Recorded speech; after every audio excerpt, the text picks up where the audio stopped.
Ok, então vamos iniciar aqui, tá bom? Ó, o Lucas entrou. Vou colocar aqui presença. Lucas Henry. Ok. Então é isso aí. Só lembrando vocês que essa aula está sendo gravada, tá bom? Para depois ser postada no canal do YouTube. Também quero lembrar vocês que essa é a penúltima semana, né, do semestre. O segundo bimestre já está na sua reta final. E que lembrá-los, né, que vocês devem estar fazendo as atividades das 6 semanas do PET 2, né? E fazendo as atividades complementares. As atividades do PET, elas vão estar valendo a sua presença, né? Elas vão ser a sua frequência.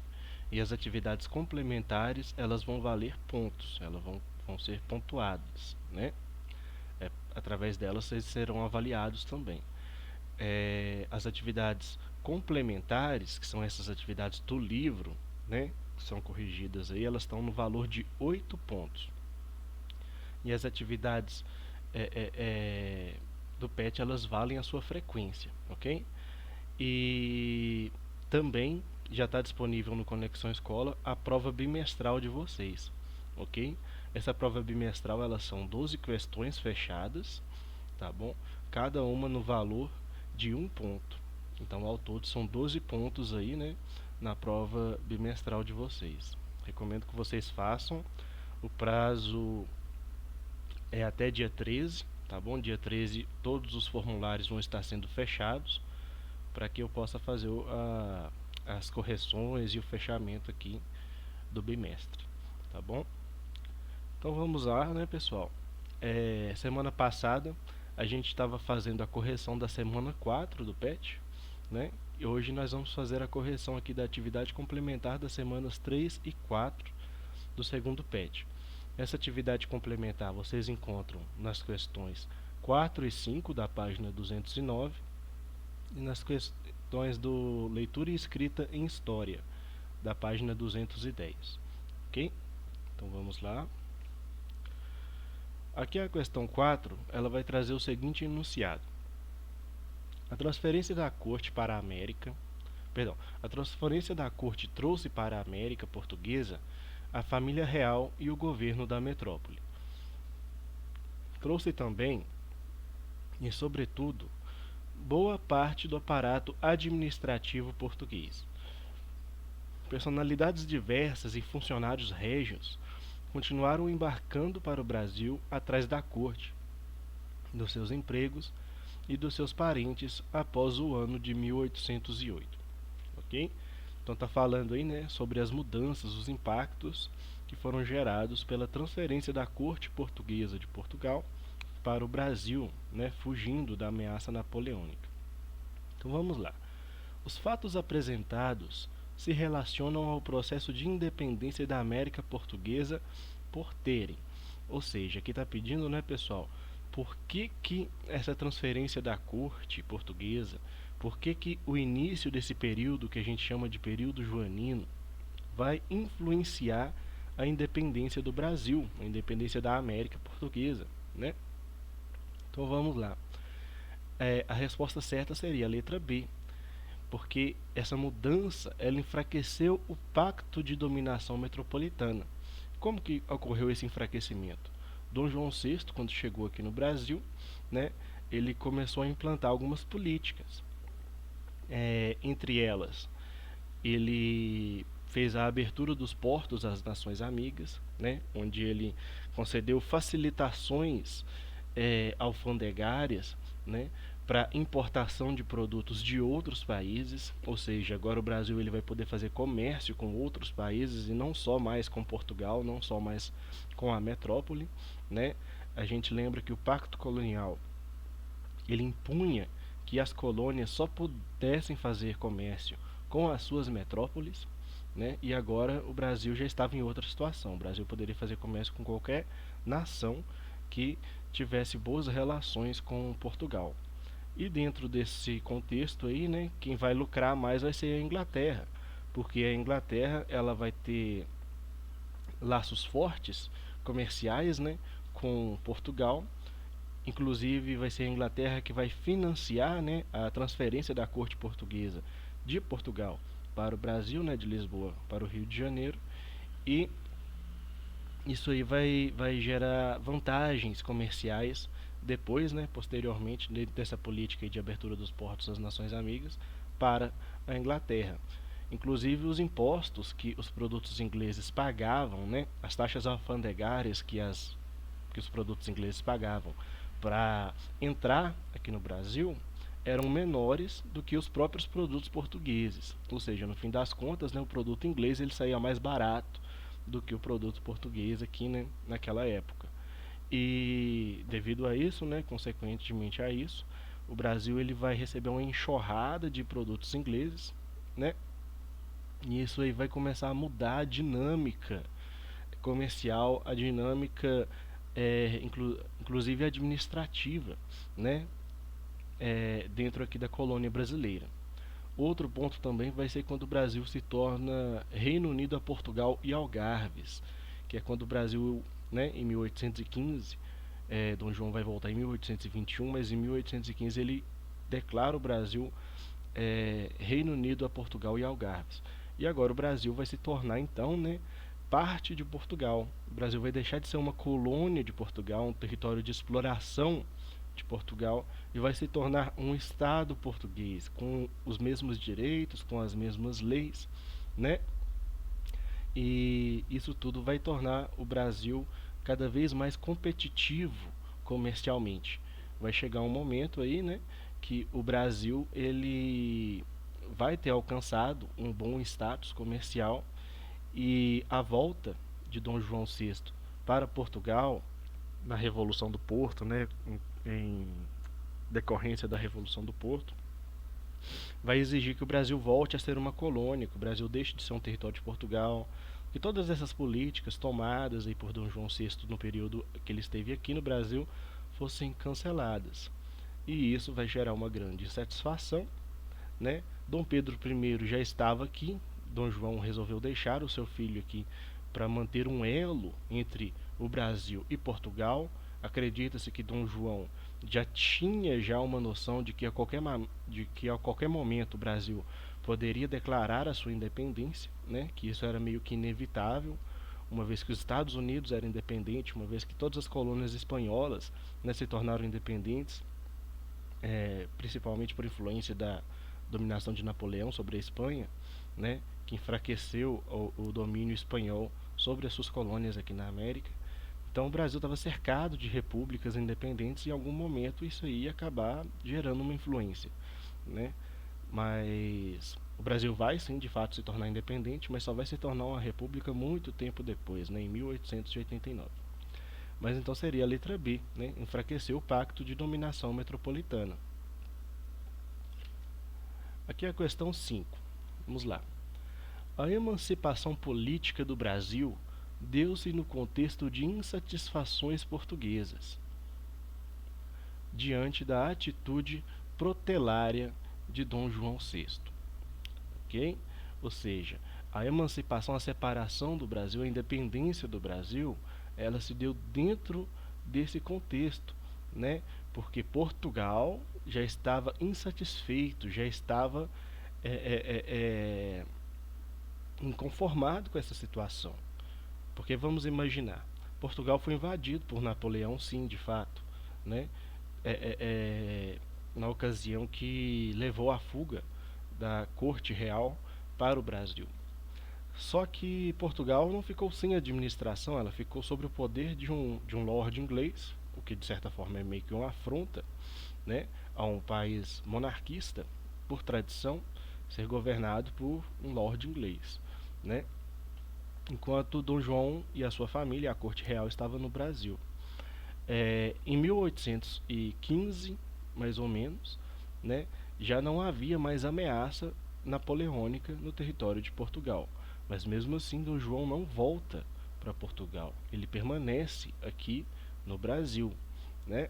E essa permanência dele no Brasil, que vai durar até 1821, vai gerando muito descontentamento dentro de Portugal, e essas ideias de tornar o Brasil uma colônia novamente, né, elas vão ganhando força. Elas já existiam desde o início, né, porque as elites portuguesas elas não tinham interesse, elas não consideravam vantajoso de forma alguma, muito pelo contrário, né, o Brasil deixar de ser uma colônia, porque o Brasil se tornando um território de Portugal, o Brasil se tornando, né, livre comercialmente, livre entre aspas, né, pelo acordo é, de abertura dos portos às nações amigas, o Brasil ele vai se tornando uma ameaça comercial, né? O Brasil tem um grande potencial comercial. Nessa época também era assim, ok? Aí em 1815, quando eles chamam ele para voltar para Portugal, que não tem mais Napoleão, que agora ele não tem mais desculpa para ele ficar no Brasil, ele, ao contrário de voltar, ele torna o Brasil território unido a Portugal e Algarves, né? A elevação do Brasil à condição de Reino Unido a Portugal e a Algarves em 1815 provocou descontentamentos posteriores, até que a solução encontrada envolveu o retorno da corte para Portugal em 1821. Sobre a temática, assinale a afirmativa correta. Ou seja, está falando, né, sobre essa partida de Dom João e como que ficou a situação do Brasil nesse intervalo, né, da partida dele em 1821 até a independência, né, em 1822, a independência que foi diretamente influenciada por esse processo, né, pós período joanino, por esse processo do período joanino e pós período joanino, né, foram foram recortes históricos aí muito importantes para o desembocamento aí dessa independência. Então, dentro desse contexto aí, a correta seria a letra A. Dom Pedro I, na condição de príncipe regente, atendeu aos clamores populares e decidiu desobedecer a convocação das Cortes de Lisboa em manifestação pública no Rio de Janeiro, no dia 9 de janeiro de 1822. Ou seja, ao mesmo tempo que eles chamavam Dom João, eles também estavam chamando não só Dom João, estavam chamando a corte inteira, né? Eles estavam chamando toda a estrutura burocrática política de Portugal. E assim foi, né? Só que Dom João, muito esperto, sabendo que o Brasil iria se tornar independente a qualquer momento, melhor seria se alguma autoridade portuguesa estivesse aqui, né? Ocupando um lugar, né, e mantendo esse laço de relação entre o Brasil e Portugal. E foi assim que Dom Pedro I se encaixou nessa história aí, né? Com a volta de Dom João, Dom Pedro se torna príncipe regente e quando ele diz que fica, nesse dia do fico, foi uma manifestação direta, né, em oposição a essas cobranças aí de Portugal para que ele voltasse para a Europa, para que ele voltasse para Portugal, né? Então é isso aí. Agora nós temos aqui essa parte, né, a leitura e escrita em história, leitura e escrita de textos. Vamos lá, vozes do presente. O texto 1 é de Boris Fausto e o texto 2 é uma entrevista com Cecília Helena de Sales Oliveira, ambos professores da Universidade de São Paulo, ok? São dois textos, pessoal, um do Boris Fausto, o outro da Cecília Helena, né, sobre o mesmo tema, que é a independência do Brasil. Eles vão se contrapor aqui, ó, no seguinte aspecto: qual foi a participação popular na independência do Brasil? Se a gente for pegar as independências das Américas espanholas, né, os países nossos vizinhos aqui, a gente vai ver um forte apelo popular, uma forte participação do povo, né, nesses processos de independência. E aqui há esse questionamento: se houve uma participação do povo no processo de independência do Brasil, ou se foi um processo mais liderado pelas camadas superiores, pela elite, né, por aquelas pessoas que já vinham lucrando durante o período joanino, durante o período pós-joanino, e que não tinham interesse de perder esses lucros, né, perder esses privilégios que foram alcançados aí durante esses dois períodos. Então vamos ver aqui, né, qual que é a opinião de Boris Fausto sobre essa temática. Vamos lá, primeiro. A emancipação do Brasil não resultou em maiores alterações da ordem social e econômica ou da forma de governo, ou seja, ele já está apelando, né, nessa afirmação aí, que a emancipação, que a independência, ela não gerou grandes mudanças, ela gerou, né, um processo de relativo estagnamento, né, no contexto geral do Brasil, político, social, né. Então vamos continuando aqui. Uma das principais razões dessa continuidade, ou seja, da forma que estava antes, continuou sendo após a independência, né? As principais razões dessa continuidade se encontravam na vinda da família real para o Brasil e na forma como se deu o processo de independência. A abertura dos portos por parte de Dom João VI estabeleceu, como vimos, uma ponte entre a coroa portuguesa e os setores dominantes da colônia, especialmente os que se concentravam no Rio de Janeiro, em São Paulo e Minas Gerais. Os benefícios trazidos para a região fluminense com a presença do rei no Brasil vinham incentivar a expansão econômica daquela área, ligada aos negócios do açúcar, do café e do tráfico de escravos. A elite política, promotora da independência, não tinha interesse em favorecer rupturas que pudessem pôr em risco a estabilidade da antiga colônia.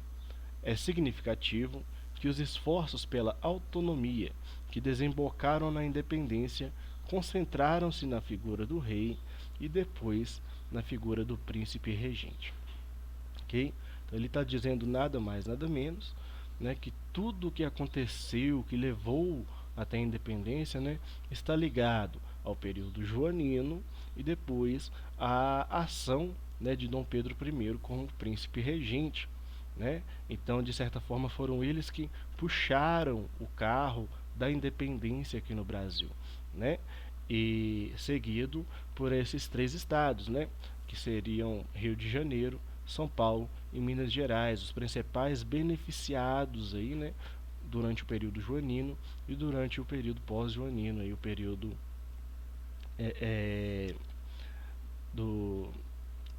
da regência, né? De Dom Pedro I. Ok? Então vamos aqui a texto 2 de Cecília Helena. Vamos ver qual é a opinião dela sobre esse processo de independência e a participação popular.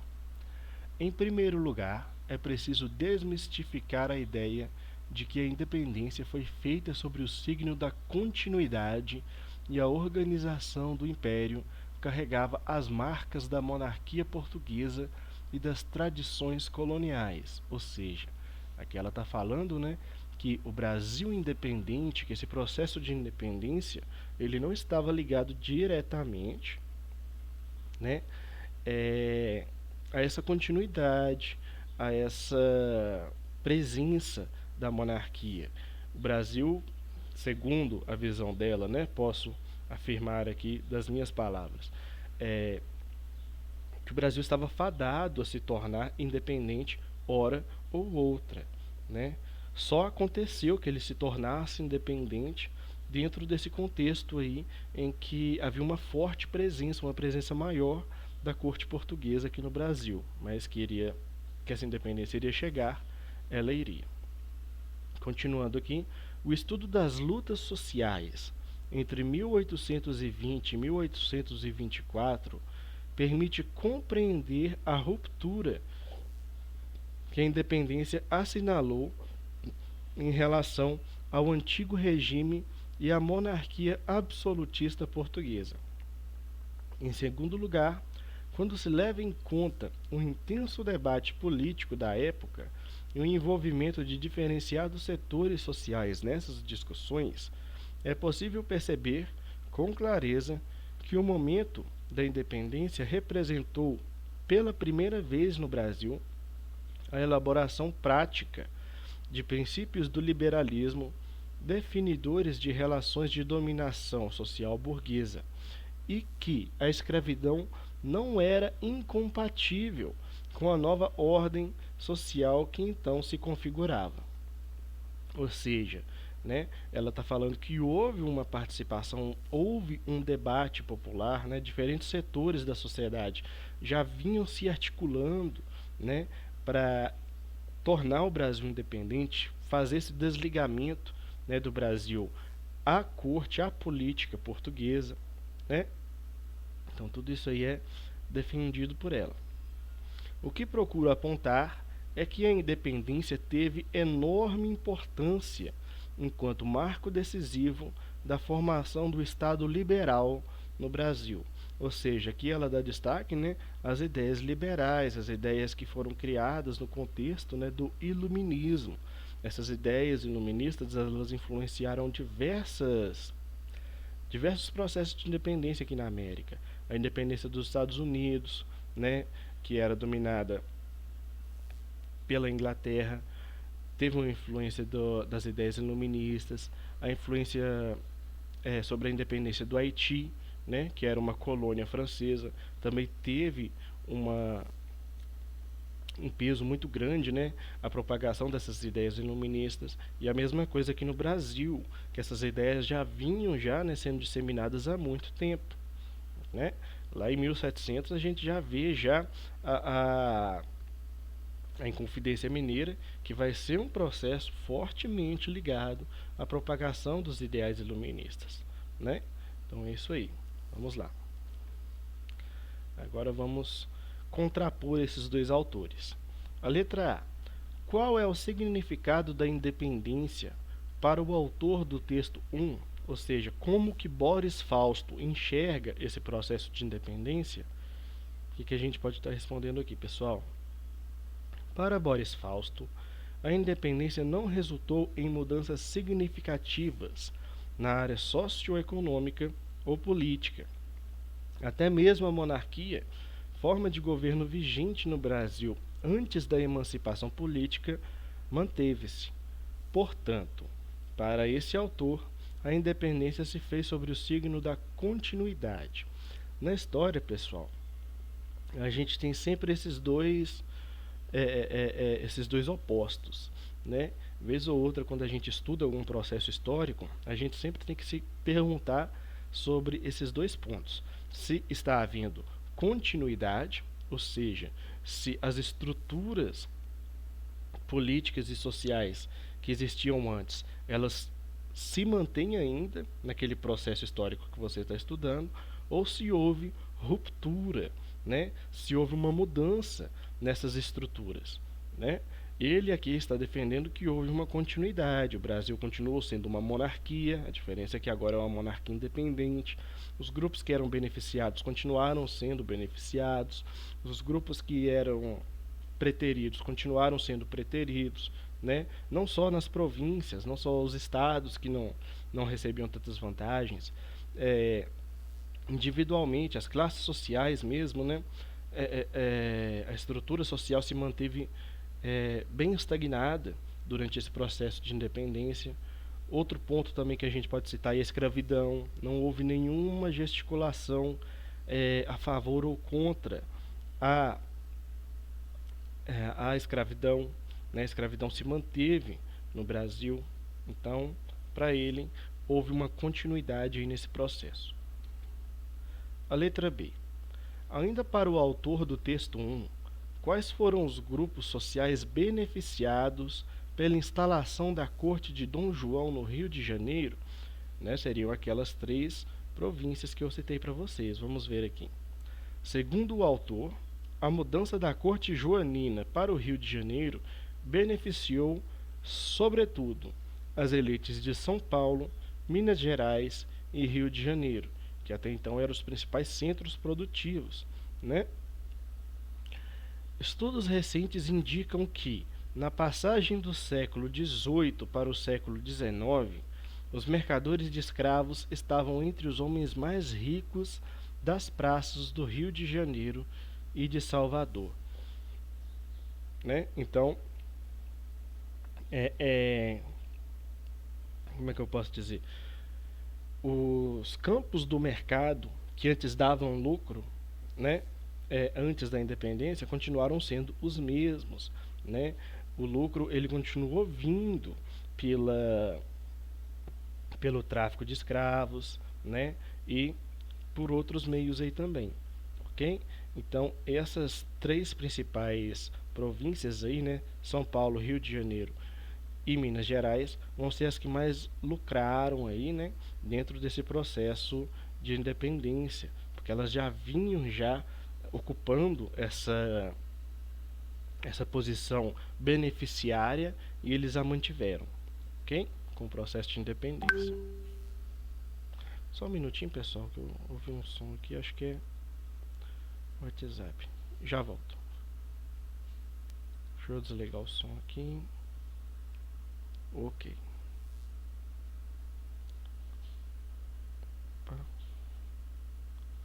Voltando aqui, pessoal. Vamos. Então é isso aí, vamos para a letra C. Letra C. Qual é o significado da independência para a autora do texto 2? Agora já é sobre a Cecília Helena, né? Vamos lá, qual que é o significado da independência para a autora do texto 2? Para a professora Cecília Helena, a independência resultou sim em mudanças importantes. Segundo ela, o estudo das lutas sociais, inclusive guerras, nos permite concluir que a independência foi um rompimento com o antigo regime e a monarquia absolutista portuguesa. Para essa altura, portanto, houve ruptura, né? E sobre o ponto de vista dela, né? Desde o princípio, o processo, né, de colonização do Brasil, processo de urbanização do Brasil, né, de criação de uma cultura, de uma visão de vida, né, brasileira, todo esse processo de desenvolvimento, de construção disso que a gente chama de ser brasileiro, né, até então estava ligado ao controle de Portugal. Quando você tira esse controle de Portugal da equação, você está mudando totalmente o resultado final, né? Então, para ela, houve sim uma ruptura. O Brasil agora se tornou um país independente, né? E essa independência ela não veio exclusivamente pela ação das elites, pela ação das monarquias, né? Ela veio também, principalmente, pela ação social, né? As revoltas que ocorreram durante esse período aí, principalmente entre 1822 e 1824, né? E um pouquinho depois também, são sinais, né? São símbolos de como a população ela vinha se conscientizando da necessidade desse processo de independência para o desenvolvimento delas como nação e o desenvolvimento pessoal como cidadão, né? Era um período em que a ideia de cidadania vinha constantemente sendo questionada, né? Será que os colonos eles devem ter os mesmos direitos que os povos de Portugal? Será que a colônia ela deve se manter unida a Portugal ou ela deve ser separada ou ela vai se tornar independente, né? Então todos esses processos aí, segundo o cálculo de Cecília Helena, vai desembocar sim em uma ruptura, em uma separação entre o que era o Brasil colônia e o que é agora o Brasil independente, ok? A letra D. Boris Fausto e Cecília Helena discordam quanto à participação do povo na independência, né? A gente percebeu que eles têm visões diferentes. Boris Fausto ele defende que o Brasil ele se tornou independente sem grande participação popular, né? Sem um grande apelo popular, o Brasil se tornou independente. Cecília Helena ela vê diferente, né? Como a gente viu aqui, ela acredita sim numa participação popular, numa influência do povo, né? E numa inevitável independência que poderia acontecer a qualquer momento, ok? De que forma que eles discordam? É o que está pedindo aqui nessa questão. E para você justificar. Então vamos lá. O que vocês podem estar respondendo aí? Para Boris Fausto, a independência foi um arranjo político promovido pela elite e em favor dela. Daí a liderança do processo ter ficado com a nobreza. Ok? Já para Cecília Helena, houve sim participação popular nas lutas pela independência. Para a autora, ocorreu o envolvimento de diferenciados setores sociais nas discussões sobre a emancipação política do Brasil. Ok? Então é isso aí. E a letra E. Reflita e responda. Qual das duas versões sobre o significado da independência você considera mais convincente? E essa questão aqui é uma questão de cunho pessoal. Você vai dar a sua opinião. Você acha que o Brasil ele se tornou independente com mais ou menos participação popular? Se você considera que ele foi independente, né, que o processo de independência contou com mais participação, com mais representatividade popular, então você está dentro da opinião da Cecília Helena. Se você considera que o Brasil ele se tornou independente sem uma grande participação do povo, foi um processo motivado mais pela ação das elites, então você está mais dentro do padrão de pensamento do Boris Fausto, ok? E a sua opinião você coloca aí da forma como você achar mais realista, mais convincente, ok? Então é isso, pessoal. Chegamos ao fim da correção aqui das semanas 3 e 4. Vou fechar aqui, que eu vou começar aqui a semana 5, tá bom? Fechando aqui. Só um momentinho.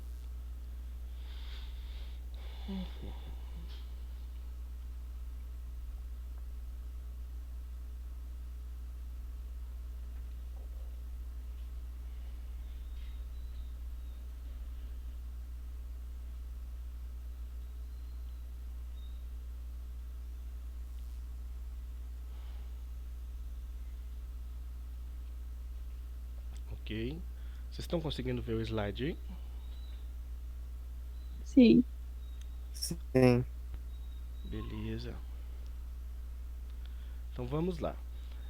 Brasil, enfim, independente, né? Brasil agora é uma nação independente e, como toda nação, ela vai precisar de uma constituição, ok? Pessoal, nessa época aqui existiam dois tipos de constituição, na verdade. Uma constituição que era limitadora e uma outra constituição que era limitada, né? O que isso quer dizer?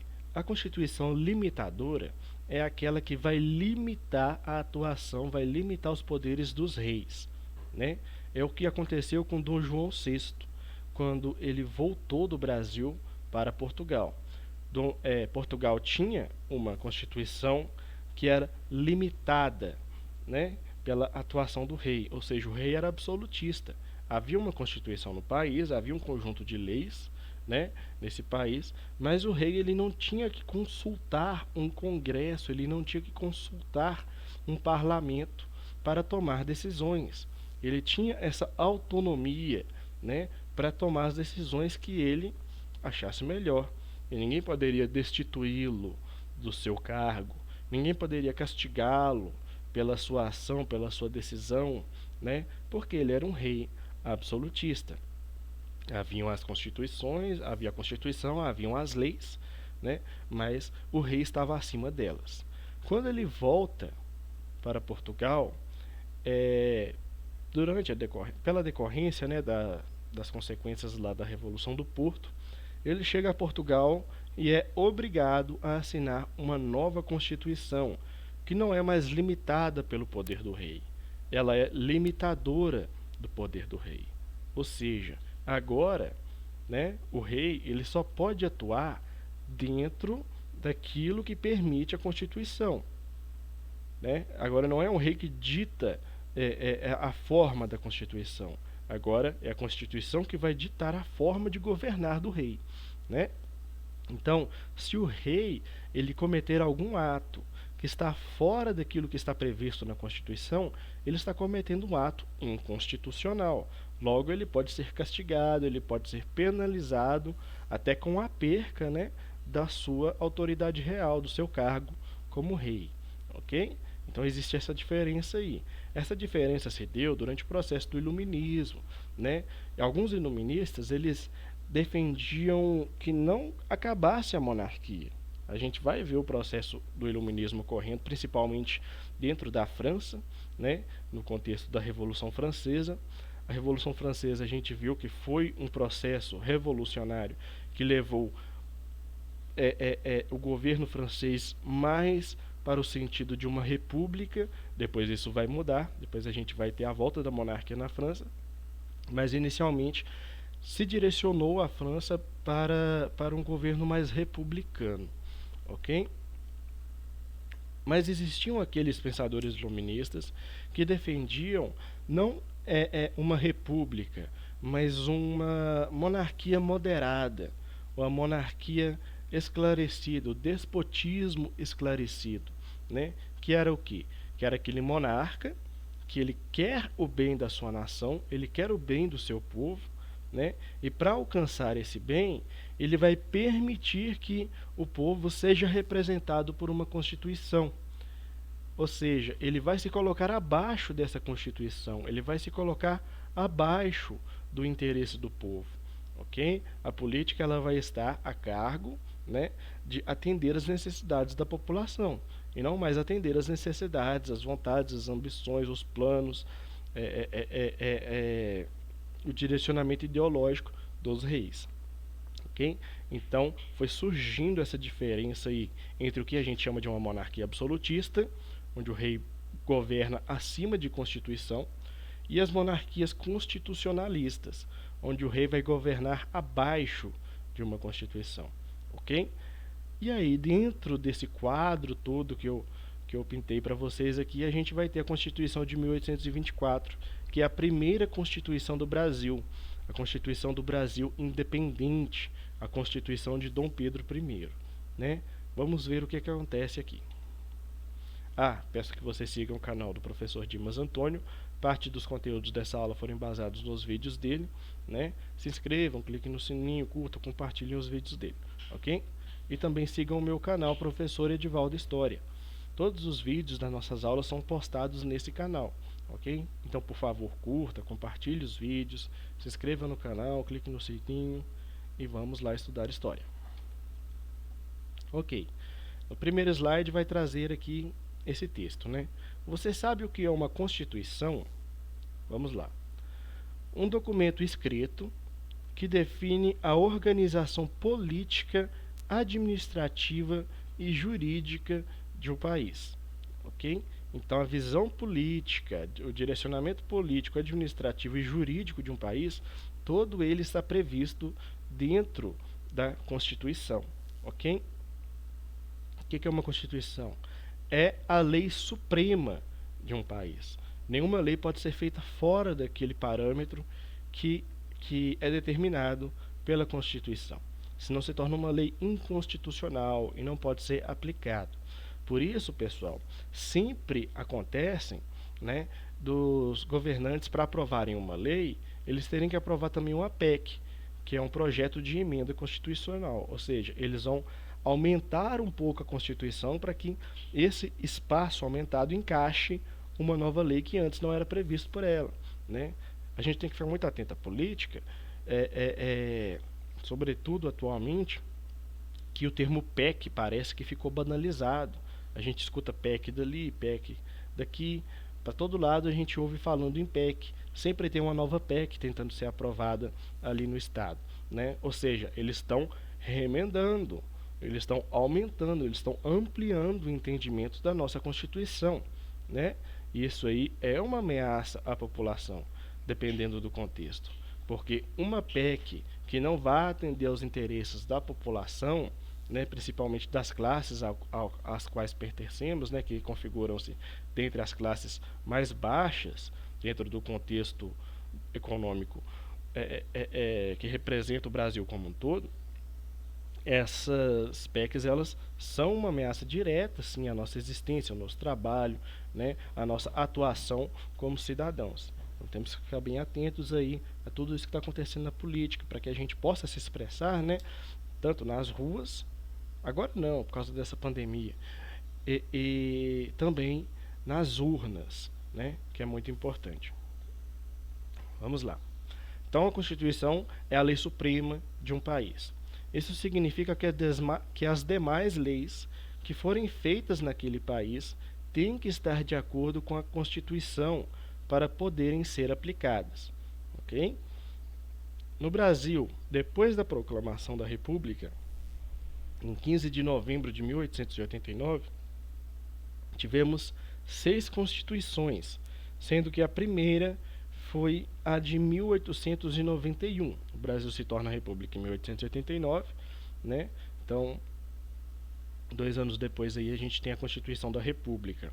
A Constituição atual que nós temos hoje é a de 1988, né? Durante o processo de redemocratização depois da ditadura militar. Durante o Brasil Império, de 1822 a 1889, tivemos apenas uma Constituição, que é a de 1824, ok? A Constituição aprovada pelo Dom Pedro I. Deixa eu perguntar a vocês, disso aqui que foi explicado, vocês têm alguma dúvida? Tá dando para entender o pensamento, hein? Dá pra entender. Beleza. Então, pessoal, agora a gente vai entrar aqui sobre o histórico da Constituição, né? O contexto, a circunstância que levou a construção aí dessa Constituição de 1824. Mas eu queria ver com vocês se é possível a gente continuar na próxima aula, porque agora são 7h47, né? A aula já está acabando e é um assunto meio extenso. Pode ser? Tá bom. Pode ser. Beleza, pessoal. Então, só relembrando aqui, hoje eu coloquei presença para a Aline, para a Bruna e para o Lucas. Ok? É isso aí, pessoal. Espero que essa aula tenha sido de bom proveito para vocês e até a próxima. Valeu, obrigado por Bom estarem comigo dia. hoje. Até. Bom dia, até mais. Bom dia, Valeu. tchau. Valeu, Lucas. Valeu, Aline. Tchau, tchau, Bruna. Até breve.